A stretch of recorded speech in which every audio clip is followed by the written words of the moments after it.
नमस्कार, आप देख रहे हैं न्यूज 24 मध्य प्रदेश छत्तीसगढ़ और मैं हूं आपके साथ पवन पांडे। हमारे खास शो धर्म संसद में आप सभी दर्शकों का स्वागत है। तो दर्शकों, ये खास शो आस्तिकों और नास्तिकों दोनों के लिए है। आप में से जो भगवान में आस्था नहीं रखते उनको मेरा प्रणाम और जो रखते हैं उनको राम राम। तो इस शो में हम हमारी दुनिया के सबसे ज्वलंत विषयों धर्म, संस्कार और पाप पुण्य को लेकर संवाद करेंगे। इनसे जुड़ी हुई जिज्ञासाओं को सॉल्व करने की कोशिश करेंगे। सामान्य दर्शकों, इस शो में अपने नास्तिक नेचर के दर्शकों के लिए पता करने की कोशिश करेंगे कि क्या भगवान सचमुच में होते हैं, और अगर हां तो आज का आधुनिक युवा भगवान को कैसे महसूस करे। साथ ही आज धर्म को लेकर बहुत विविधताएं भी है, यानी कि वैरायटीज देखने को मिल रही हैं। कोई कहता है कि एक लोटा जल चढ़ा दो, कोई कहता है कि नाम जप करो, कोई गौमाता की सेवा करने को कहता है। अलग अलग तरीके से लोग भगवान की कृपा मिलने की बात कहते हैं, लेकिन सही तरीका क्या है, सही विधि क्या है, क्या धर्म के सामने खतरे हैं, क्या संकट हैं, इन सभी विषयों को जानने के लिए हमारे साथ हमारे स्टूडियो में बेहद ही खास मेहमान पधारे हैं। धर्म से जुड़े हुए तमाम सवालों पर हमारा मार्गदर्शन करने के लिए प्रसिद्ध संत जूना अखाड़ा के महामंडलेश्वर नरसिंहानंद सरस्वती जी हमारे बीच पधारे हैं। महाराज जी, आपके चरणों में कोटि कोटि नमन। हर हर महादेव। आपकी सदैव जय हो पंडित जी। माँ और महादेव सदैव आपकी और आपके परिवार की रक्षा करें। आपके चैनल के लिए बहुत बहुत शुभकामनाएं। आपका ये शो सुपरहिट हो, इसके लिए बहुत बहुत शुभकामनाएं। महाराज जी, कहा जाता है कि संत के माध्यम से ही भगवान से मिलाप हो सकता है। रामचरितमानस में चौपाई भी बहुत सुंदर है। कहा जाता है कि बिनु हरि कृपा मिले ही नहीं संता। हरि की कृपा होती, भगवान की कृपा होती, तब संत मिलते हैं और संत फिर माध्यम बनाते, रास्ता दिखाते हैं कि वो भगवान की कृपा कैसे प्राप्त करें। देखिए, अपने अनुभवों पर पूरा जीवन अगर हम काटना चाहें तो जीवन हम काट तो सकते हैं, लेकिन ज्ञान की पराकाष्ठा तक नहीं पहुंच सकते। गुरु का जो कार्य है, अपने बच्चों को ये बताने का कार्य है कि धर्म का रास्ता ये है और तुम इस पर चलो। लेकिन गुरु जो है, हमारे यहाँ ऐसा नहीं है कि सब बात गुरु की माननी है। गुरु ने हमें रास्ता दिखाया और फिर उस रास्ते के और अवयवों को और आयामों को हमें अपने आप खोजना है। गुरु हमारे मार्गदर्शक होते हैं। सनातन धर्म में गुरु बड़े भाई का कार्य करते हैं। जो कबीर की अवधारणा है ना, वो सनातन अवधारणा नहीं है। कबीर जैसे कहते हैं कि गुरु गोविंद दो कड़े काके लागो पाए, बलिहारी गुरु आपने गोविंद दियो बताए। वैसे भी इसमें समझने की बात है जी। गुरु का महत्व इतना है कि वो गोविंद तक पहुंचने का, अर्थात धर्म तक पहुंचने का मार्ग बताता है। उसके लिए आप संत कह लें, महापुरुष कह लें, गुरु कह लें, उनकी जरूरत है। वैसे धर्म के बारे में हमारे यहाँ महाभारत में एक श्लोक आता है, तर्को अप्रतिष्ठा श्रुतियो विभिन्ना नासौ मुनिर्यस्य मतम न भिन्नम धर्मस्य तत्वम निहितम गुहायाम महाजनो येन गते से पंथा। तर्क के द्वारा हम धर्म का कुछ भी सिद्ध नहीं कर सकते। ऐसी दो कोई पुस्तक नहीं होती, ऐसी दो कोई ग्रंथ नहीं होते, ऐसी दो कोई किताबें नहीं होती जिसमें कुछ ना कुछ भिन्नता ना हो। नासौ मुनिर्यस्य मतम न भिन्नम। ऐसे कोई दो ऋषि, ऐसे दो कोई मुनि, ऐसे दो कोई संत, ऐसे दो कोई महात्मा, ऐसे दो कोई विद्वान नहीं होते जिनके मत में कुछ ना कुछ भिन्नता ना हो। अब इसमें कहते हैं कि धर्मस्य तत्वम निहितम गुहायाम। अब इसके कारण धर्म का तत्व गुप्त रह गया है। अब हम रास्ता कैसे खोजें? महाजनो येन गते से पंथा। जिस रास्ते पर हमारे बड़े लोग जी, हमारे महापुरुष, हमारे अवतार गए हैं, हमें उसे ही चलने योग्य रास्ता मानना चाहिए। और देखिए, ये अवधारणा, हम हिंदू इस अवधारणा को आत्मसात नहीं कर पाए। इस अवधारणा को आत्मसात किया हमारे मुसलमानों ने जी। वो कहते हैं जो मोहम्मद ने किया वही प्रत्येक आदमी का कर्तव्य है और प्रत्येक आदमी को बिल्कुल वैसा ही करना चाहिए। ये बेसिकली सनातन धर्म की मूल अवधारणाओं में से है, जिसे मुसलमानों ने अपना लिया, हम लोगों ने छोड़ दिया।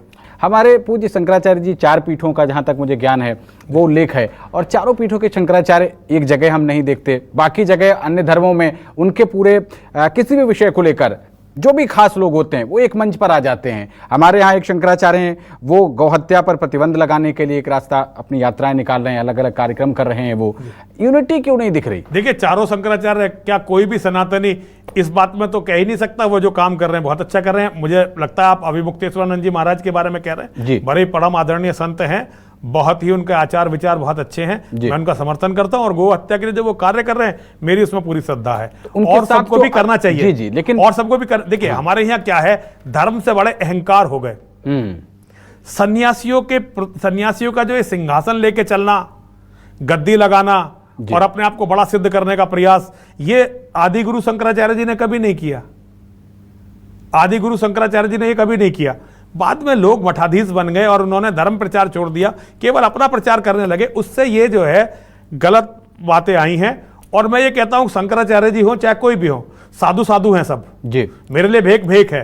शंकराचार्य जी व्यवस्थाओं के लिए हैं, बहुत आदरणीय है। मुझे शंकराचार्य जी मिलेंगे, मैं दंडवत प्रणाम करूंगा और उनके चरणों में अपना माथा रख लूं, अपना माथा हमेशा रखूंगा। कोई शंकराचार्य जी हो, चारों पीठों में से कोई भी, चारों पीठ के शंकराचार्य क्या कोई भी वरिष्ठ सन्यासी मिलेगा, मैं उसी तरह करूंगा। तो शंकराचार्य जी की व्यवस्थाओं के माध्यम से शंकराचार्य जी की जिम्मेदारी मुझसे बहुत ज्यादा है। लोगों को महाराज जी कंफ्यूजन ये रहता है कि ये प्रमुख लोग एक मंच से एक बात ही क्यों नहीं कहते। देखिए ये केवल ये देखिए मैं आपको एक बात बताना चाहता हूं पांडे जी, सब लोगों के विचार अलग अलग होते हैं, लेकिन मैं समझता हूं कि सनातन धर्म जो है एक बहती हुई गंगा की तरह है। जब नदी अपने प्रवाह पर बहती रहती है तो वो अपना शोधन कर लेती है, उसमें चाहे कितनी भी गंदगी मिले वो अपना शोधन कर लेती है। और जब पानी एक जगह रुक जाता है तो वो सड़ जाता है, उसमें कितनी आप औषधि मिला दो वो भी सड़ जाएंगी। सनातन धर्म की सबसे बड़ी खास बात यह है कि सनातन धर्म वक्त के साथ, समय के साथ परिवर्तन को स्वीकार करता है। मुझे शास्त्रीय व्यवस्थाओं का नहीं पता, लेकिन आज समय है जब न केवल चारों शंकराचार्यों को बल्कि सभी धर्माचार्यों को जो सनातन से संबंधित है उन्हें एक साथ बैठकर धर्म रक्षा के बारे में न केवल चर्चा करनी चाहिए बल्कि योजनाएं भी बनानी चाहिए ताकि सनातन धर्म की रक्षा हो सके। देखिए पांडे जी, लोगों के अलग अलग विचार हो सकते हैं, लेकिन मेरा मानना है, मैं एक गणितज्ञ हूं, वास्तविक रूप में सन्यासी तो मुझे मजबूरी में बनना पड़ा और मैं अभी अपने आप को सन्यासी मानता भी नहीं हूं। मैं बेसिकली एक गणितज्ञ हूं और मेरी गणना यह कहती है कि केवल अगले 25 वर्षों में सनातन धर्म भारत भूमि से समाप्त हो जाएगा। अगले 50 सालों में पूरी धरती से इस्लाम समाप्त हो जाएगा। ये कैसे, इस गणना के पीछे क्या? इस गणना के पीछे भारत के अंदर मुसलमानों की बढ़ती हुई जनसंख्या, जो मारक जनसंख्या है। 25 आपने कहा कि 25 सालों में सनातन जड़ से समाप्त हो जाएगा, जड़ से समाप्त हो जाएगा। कैसे इसका कारण ये देखिए, आपने गणित में कौन सी क्लास तक गणित पढ़ा है आपने? मैंने 10th तक पढ़ा है जी। 10th तक पढ़ा ना? आपने समानांतर श्रेणी, गुणोत्तर श्रेणी पढ़ी है? हाँ, लेकिन अभी उतना याद नहीं है। कोई बात नहीं। A plus D plus D plus D plus D, इसे कहते हैं समांतर श्रेणी। A R square, A into R into R into R into R into R, ये होती है गुणोत्तर श्रेणी। हम समानांतर श्रेणी में भी नहीं बढ़ रहे और मुसलमान भारत में गुणोत्तर श्रेणी में बढ़ रहे हैं। अगले केवल 10 सालों में मुसलमानों की जनसंख्या इस देश में 150 से 200 करोड़ के बीच में होगी। इस्लामिक जनसंख्या कितने समय में? 150, अगले केवल 10 सालों में, केवल 10 सालों में भारत में, केवल भारत में मुसलमानों की जनसंख्या 150, क्योंकि अभी क्या है, अभी आप देख रहे हैं उनके जवानों को, अभी आपने उनकी गणना नहीं की जो उनके घर में सुअरों की तरह बच्चे भरे हुए हैं, मतलब उनके पास रहने के लिए जगह नहीं है, उनके पास खाने के लिए रोटी नहीं है, लेकिन उन्होंने अंदर जो है शिफ्टों में बच्चों को सुला सुला के घर भाड़ों में। जैसे आपने कहा कि 25 सालों में सनातन खत्म हो जाएगा, ये कैसे होगा? जड़ से खत्म होगा, क्योंकि देखिए इस्लाम जहां इतना पनप जाएगा वहां कुछ छोड़ता ही नहीं। सऊदी अरब में क्या हुआ महाराज जी, ये कहा जाता है कि सनातन का ना तो आदि है ना अंत है। ये तो केवल अंत नहीं है। सुनिए, मैं इस बात से बिल्कुल कन्विंस नहीं हूं। इस धरती पे जो भी कुछ है वो कभी ना कभी पैदा हुआ है। मुझे और आपको सनातन की जन्म तिथि है पता नहीं है, लेकिन ऐसा नहीं है कि सनातन का कोई आदि नहीं है। सनातन का भी आदि है और सनातन का भी अंत है। दुनिया में जो कुछ भी है, इवन सूरज का भी अंत होगा एक दिन। सूरज का भी एक दिन जन्म हुआ था। सूरज से बड़ा सनातन कौन है? लेकिन महाराज जी, फिर इस हिसाब से तो फिर युवा ये समझेंगे कि जब सनातन का अंत हो जाएगा, जो सर्वोत्तम सत्ता है, जिसको लोग अलग, आप जैसे महादेव को इष्ट मानते हैं, कोई राम को मानता है, कोई कृष्ण को मानता है, तो फिर तो पूजा पर से विश्वास उठ जाएगा। नहीं नहीं, देखिए ऐसा नहीं है, मेरे कहने से कोई फर्क नहीं पड़ने वाला। मुझे सुनने वाले कितने हैं जी? ज्यादातर लोग जो भगवान के बारे में प्रचार कर रहे हैं, अब ये कथावाचक, मान लो कोई भी कथावाचक आएगा, उसको सुनने के लिए लाखों करोड़ों लोग खड़े होंगे। मुझे कितने लोग सुनेंगे? मुझे ज्यादा से ज्यादा लोग सुनेंगे आपके 10 लाख, 20 लाख, इतने लोग सुनते हैं मेरे बड़े पॉडकास्टर में। आजकल तो वो भी कम, क्योंकि लोग उसे अपने हिसाब से वो कर लेते हैं। मुझे बहुत लोग नहीं सुनते, लेकिन जो मैं कह रहा हूं वो सर्वदा सत्य है। इसे आप झूठ, आप पवन जी बहुत छोटे हैं, मेरी तो 1-2 साल की उम्र है बस बची हुई, आपको तो भी बहुत लंबा समय देखना है। आप देखिए, भारत में रहने वाला हर सनातनी, हर हिंदू, या तो वो कीड़े मकोड़ों की तरह मारा जाएगा अपनी बहन बेटियों का बलात्कार देख के, या वो इस्लाम में परिवर्तित हो जाएगा। तो सनातन तो खत्म हो जाएगा। लेकिन महाराज जी, ये तो भारत है, यहाँ न्यायपालिका है, यहाँ कुछ नहीं है। यहाँ ये आपकी गलतफहमी है। भारत में कभी भी न्यायपालिका नहीं थी। अगर भारत में न्यायपालिका होती तो सुप्रीम कोर्ट का मुख्य चीफ जस्टिस भगवान विष्णु के पास के बारे में इतनी अभद्र टिप्पणी कभी नहीं करता जिस तरह से उसने अभी की है। उसकी हिम्मत है क्या, भारत का जो सुप्रीम कोर्ट का जो मुख्य न्यायाधीश है उसकी हिम्मत है क्या किसी और धर्म के बारे में ऐसी बात बोल दे जो उसने अभी भगवान विष्णु के बारे में बोली है? हालांकि उन्होंने माफी मांगी की बात नहीं, उसने माफी नहीं मांगी, धमकी दी है उन लोगों को जो इसके बारे में बात कर रहे हैं। माफी कहां मांगी उसने? उन्होंने कहा कि मैं सब धर्मों का सम्मान करता हूं, उसमें माफी हो गई है। ये तो उसने शपथ ली है, भारत धर्मनिरपेक्ष देश है। सभी लोग कहते हैं, क्या उसने ये कहा कि मैंने जो बदतमीजी की मैं उसके लिए क्षमा मांगता हूं, मैंने जो सनातनियों की भावनाओं को, इसको लेकर महाराज जी जो एक शंकराचार्य हैं चार पीठों में से एक, उनमें सदानंद जी महाराज जी, उन्होंने बहुत अच्छा उनका मैं सराहना करता हूं। और देखिए शंकराचार्य जी हमारे हमेशा आदरणीय है जी, शंकराचार्य जी का ही ये कार्य है।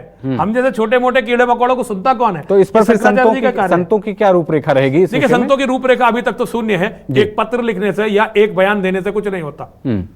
ये लड़ाई सड़कों पर लड़ी जा रही है, विचारधारा की लड़ाइयां सड़कों पर लड़ी जा रही हैं। अब संतों को सड़कों पर उतरना चाहिए, संतों को आगे आना चाहिए। संतों को देखिए, मैं तो जाना चाहता हूं लेकिन मुझे तो यूपी पुलिस जाने नहीं देगी, दिल्ली पुलिस जाने नहीं देगी, वरना मैं तो सुप्रीम कोर्ट जाकर पूछना चाहता हूं चीफ जस्टिस महोदय से कि महोदय मुझे आप ये बताइए कि आप एक धर्मनिरपेक्ष राष्ट्र के सर्वोच्च न्यायिक पद पर बैठे हुए हैं, आप इतनी बचकाना इतनी बेहुदा बात कर कैसे सकते हैं?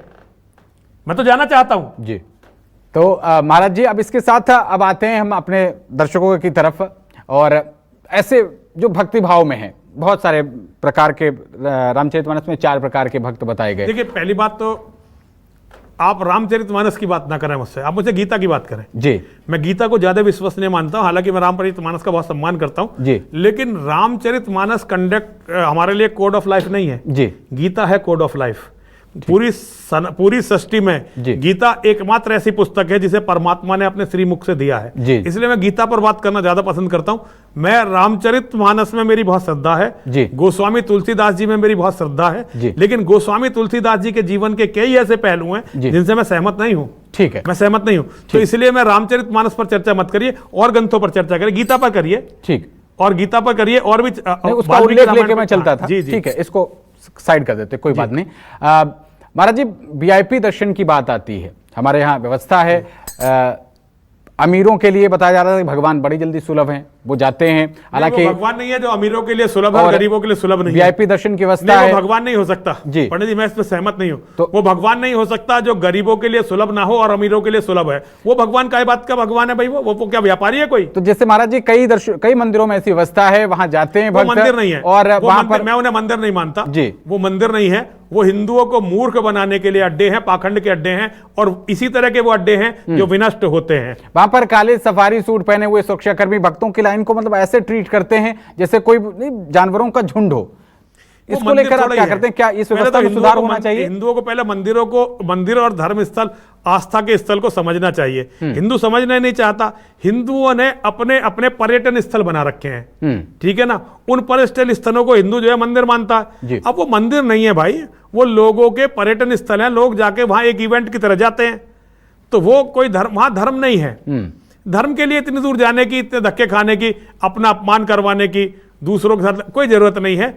आपके पड़ोस में जो मंदिर है, आपके पास में जो मंदिर है, उसमें बैठे हुए महादेव भी उतने ही पवित्र हैं जितने बैठे हुए महादेव किसी शक्तिपीठ में हैं। यही महाराज जी मैं अगला सवाल भी आपसे ही लेना चाह रहा था कि घर के मंदिर, मोहल्ले के मंदिर और जो 1000 किलोमीटर दूर किसी नामी स्थान पे भगवान में, क्या उसमें कोई अंतर है? कोई अंतर नहीं है, बिल्कुल लेस मात्र भी अंतर नहीं है। कुछ अंतर इस तरह से आ जाता है कि मान लीजिए कोई बहुत बड़ा सिद्ध पीठ है या शक्ति पीठ है, वहां महात्मा हजारों साल से तपस्या कर रहे हैं, पहले एक आया, फिर दूसरा महात्मा तपस्या करने लगा, फिर उसके शिष्य आए, इस तरह से जहां हजारों साल से अनवरत पूजाएं हो रही हैं, वहां पॉजिटिव एनर्जी बढ़ जाती है जी, वहां पॉजिटिव एनर्जी और जगह से अधिक हो जाती है। मान लीजिए हमारे मोहल्ले में एक मंदिर है जी, और बहुत दिनों से उसमें पूजा नहीं हुई, तो उसकी पॉजिटिव एनर्जी खत्म हो जाएगी, नेगेटिव एनर्जी आ जाएगी। केवल ये अंतर है बड़े मंदिरों में, छोटे मंदिरों में। आप उसी मंदिर को दोबारा से खोलिए, वहां पूजा शुरू कर दीजिए, फिर कोई अंतर नहीं रहेगा। मैं इस अवधारणा को नहीं मानता। और देखिए मैं ये नहीं कहता कि सनातन की अवधारणा है, लेकिन मैं देखिए मैं पहले एक इंजीनियर था जी, मैं विदेश में रहता था, तो कई बार जो विदेश में मैं पढ़ा जी, वो अवधारणाएं मेरे दिमाग में चलती रहती हैं, तो मैं ये मानता हूं ये मेरी अवधारणा है। मैं ये नहीं कह रहा कि सबको ये माननी चाहिए, लेकिन इसके बारे में विचार करना चाहिए। मुझे लगता है जो महादेव हमारे पास के मंदिर में हैं वही महादेव दुनिया के किसी भी बड़े मंदिर में हैं। बस पूजा पद्धति और लगातार हो रही पूजा से वहां की पॉजिटिव एनर्जी में असर आता है।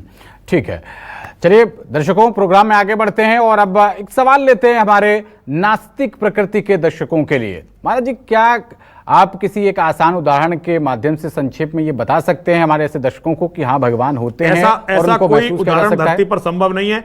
ये व्यक्ति की अपनी अवधारणा है। कुछ लोग कहते हैं भगवान है, कुछ लोग कहते हैं भगवान नहीं है, और ये दोनों ही गलत नहीं है, दोनों ही सही है। मेरा मानना ये है कि जो कहते हैं भगवान है वो भी ठीक है, और जो कहते हैं भगवान नहीं है मैं उन्हें गलत नहीं कह सकता।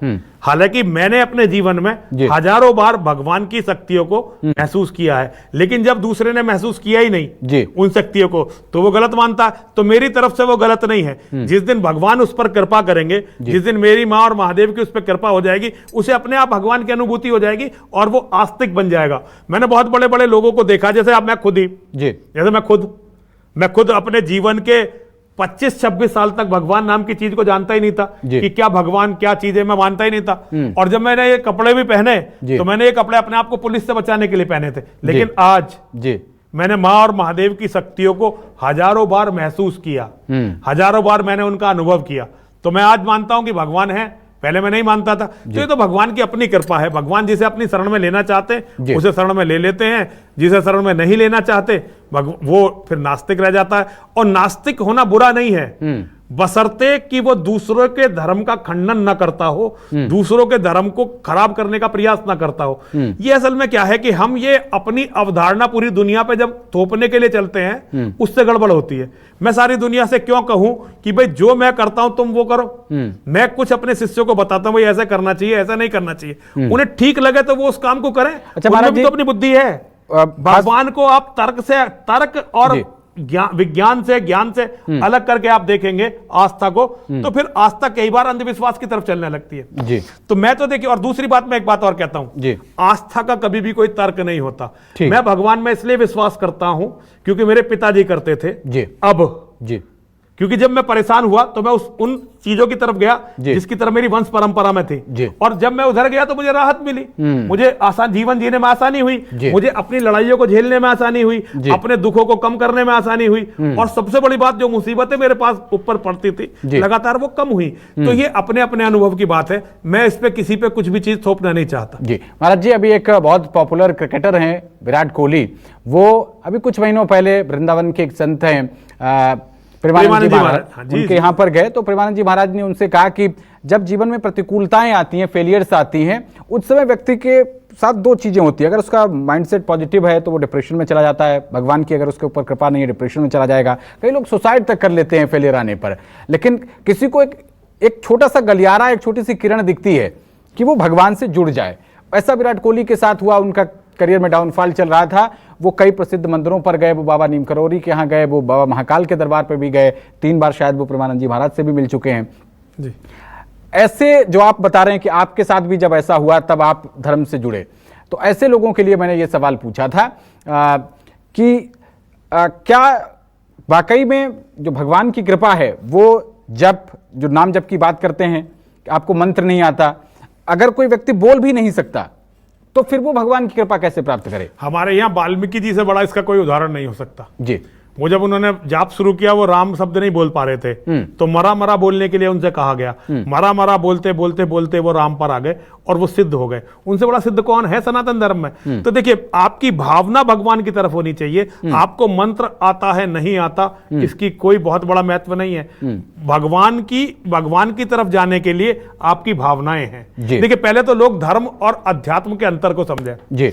धर्म क्या है और अध्यात्म क्या, लोग इसे जोड़कर एक जरा समझते हैं। ये दोनों एक बात नहीं है। धर्म है व्यवस्थाओं के साथ, समाज के साथ, पर्यावरण के साथ, प्रकृति के साथ, अपने परिवार के साथ, अपने लोगों के साथ, अपने दुश्मनों के साथ जो व्यवहार आपको करना चाहिए, व्हाट टू डू और व्हाट नॉट टू डू, इसका जो समुच्चय है, सुपरिभाषित समुच्चय जो है उसे तो कहते हैं धर्म। और अध्यात्म जो है ये आत्मा परमात्मा का विज्ञान है, एक आत्मा का परमात्मा से संबंध। आत्मा हमारा धर्म मानता है, मैं मानता हूं कि ये जो आत्मा है ये परमात्मा से आई है जी। और परमात्मा तक जाना ही इसका लक्ष्य है। और ये जीवन में तरह तरह के अवरोध हमें मिलते हैं जी। उन अवरोधों को लांघ कर हमें परमात्मा तक पहुंचना है। ये हमारा अपना जीवन है और यही आध्यात्मिकता है, भगवान तक का रास्ता। लेकिन पंडित जी उसमें मेरा बहुत स्पष्ट मानना है, आपको भगवान अपनी तरफ अपने रास्ते से खींचेंगे, मुझे अपने रास्ते से खींचेंगे, किसी और को किसी रास्ते से खींचेंगे, किसी और को किसी रास्ते से खींचेंगे। हम इसमें किसी भी रास्ते पर आरूढ़ नहीं हो सकते कि नहीं मेरा ही रास्ता सही है। ठीक। देखिए जैसे मैं हूं, मैं मां और महादेव के अलावा किसी को भी पूजनीय नहीं मानता। मैं भगवान राम को मैं योगेश्वर का शिष्य हूं। मेरे जीवन में योगेश्वर के अलावा कुछ है ही नहीं। मैं पूर्ण रूप से समर्पित हूं योगेश्वर की श्रीमद् भगवत गीता को और पूर्ण रूप से समर्पित हूं योगेश्वर की शिक्षाओं को। मैं तो ये मानता हूं कि मानवता में सभी को योगेश्वर की शिक्षाएं आनी चाहिए, लेकिन योगेश्वर की शिक्षा हमें किसी पूजा पद्धति की तरफ नहीं ले जाती। योगेश्वर की शिक्षाएं हमें कर्मों की तरफ ले जाती हैं। योगेश्वर ने अपने परम शिष्य जिसे गीता दी, उस अर्जुन से यह नहीं कहा कि तुम बैठकर समाधि लगाओ और मेरी पूजा करते रहो। उन्होंने ये नहीं कहा, उन्होंने कहा अर्जुन तुम अपना कर्म करो। और उस समय का कर्म क्या था? उस समय का कर्म था भीषण जनसंहार, भीषण नरसंहार, ऐसा नरसंहार जो पहले कभी नहीं हुआ था और भविष्य में जो नहीं होना था। उसके लिए योगेश्वर ने अपने परम शिष्य को तैयार किया। तो देखिए धर्म की अवधारणाओं को कर्मों से खोजा जाना चाहिए। ठीक। धर्म कहां है?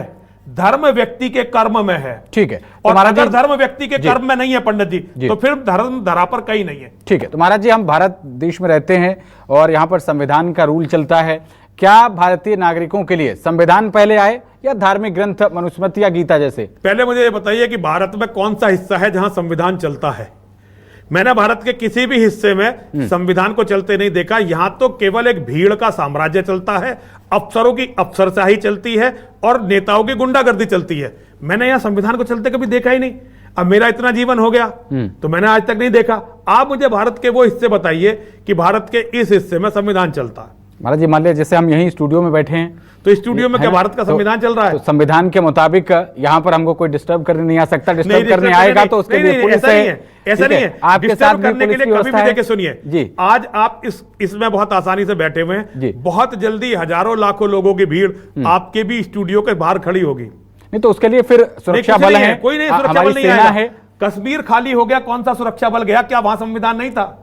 बंगाल के अंदर जो नंगा नाच हिंसा का हो रहा है, क्या वहां संविधान नहीं है? ये जो लाखों की भीड़ भारत में चिल्लाती हुई घूम रही है आई लव मोहम्मद और लोगों का कत्ल कर रही है, लेकिन उनके ऊपर बाद में बुलडोजर चल रहा है। कुछ नहीं हो रहा, बुलडोजर चल रहा है। बुलडोजर कोई न्याय थोड़ी है। और बुलडोजर कौन से संविधान में है भाई?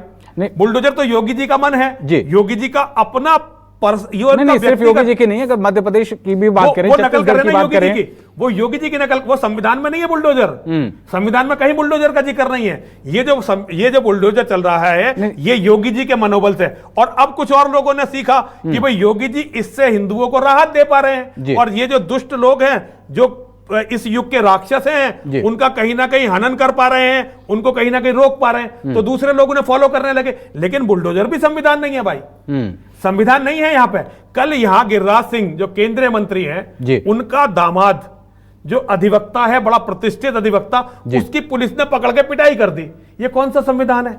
यहाँ पुलिस जो पकड़ पकड़ के पीट रही है, यहाँ जो पुलिस एनकाउंटर कर रही है नकली, मतलब यहाँ गोली मारती है और जीन्स के ऊपर पट्टी करती है, ये नकली एनकाउंटर कौन सा संविधान है भाई?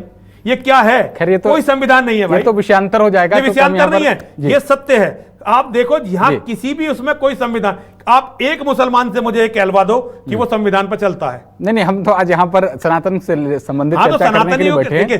सनातनियों का कोई अस्तित्व नहीं है। सनातनी तो किसी पे भी चल देते हैं। सनातनी अमेरिका में जाएंगे अमेरिकन हो जाएंगे, लंदन में जाएंगे लंदन वाले हो जाएंगे, अंग्रेज हो जाएंगे, उन्हें आप निग्रो के पास भेजो तो निग्रो हो जाएंगे। सनातनी बेसिकली कहने के लिए 100 करोड़ है, हम वास्तव में सनातनी है ही नहीं। अगर हम सनातनी होते तो हमारा संविधान वेद होता, हमारा संविधान श्रीमद् भगवत गीता होती, हमारा संविधान योगेश्वर होते, हमारे राष्ट्रपिता महात्मा गांधी तो खैर महात्मा तो वो था ही नहीं, फिर कोई गांधी हमारा राष्ट्रपिता नहीं होता। हमारे राष्ट्रपिता देवादिदेव भगवान महादेव शिव होते अगर हम सनातनी होते। हमने एक गद्दार को, मानव इतिहास का सबसे बड़ा गद्दार, जिसके कारण हम 100 करोड़ सनातनियों के पास अपना देश कहने के लिए 1 इंच जगह नहीं है, हमने उसे अपना राष्ट्रपिता घोषित कर दिया।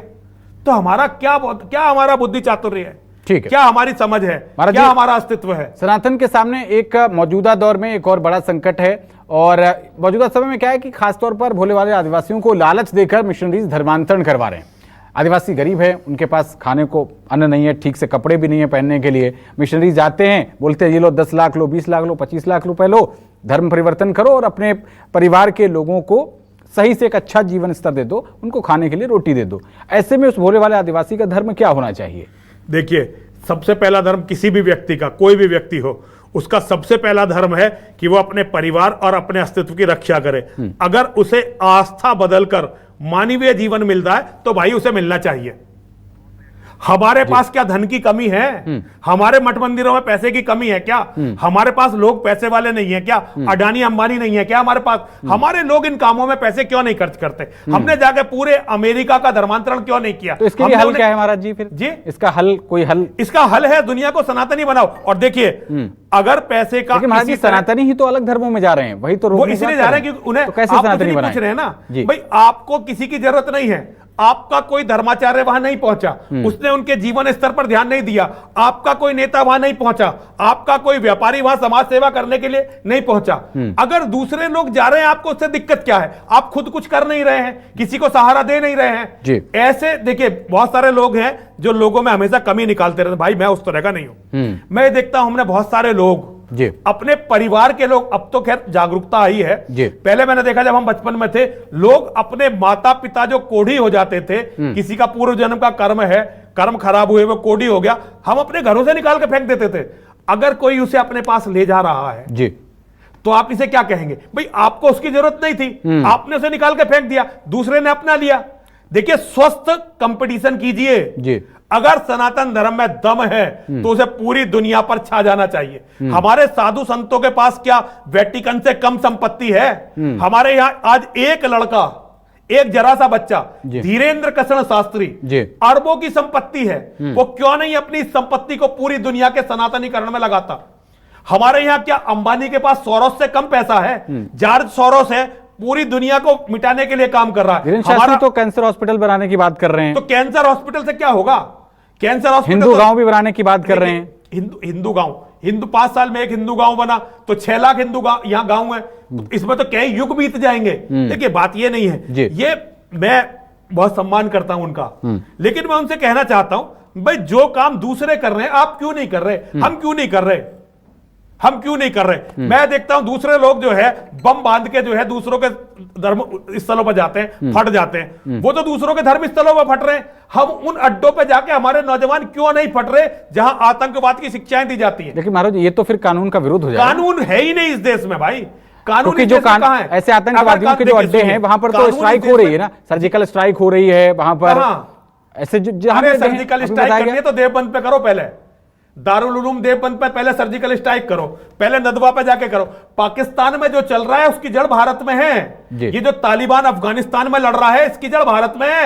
आप लोग जो है अपना तो देख नहीं रहे। कश्मीर में आतंकवादी इस बार पाकिस्तान ने नहीं भेजे थे, वो तो आपको कश्मीर के लोगों को कुछ नहीं कहना था क्योंकि आपको मुसलमानों की वोट चाहिए, आपने वहां के आतंकवादियों पे भेज दिया। अरे पहले यहां के तो देखते भाई, क्या आतंकवादी यहां बिना किसी की मदद के आ जाते हैं? क्या आतंकवादी यहां बिना किसी की सहायता के रह सकते हैं?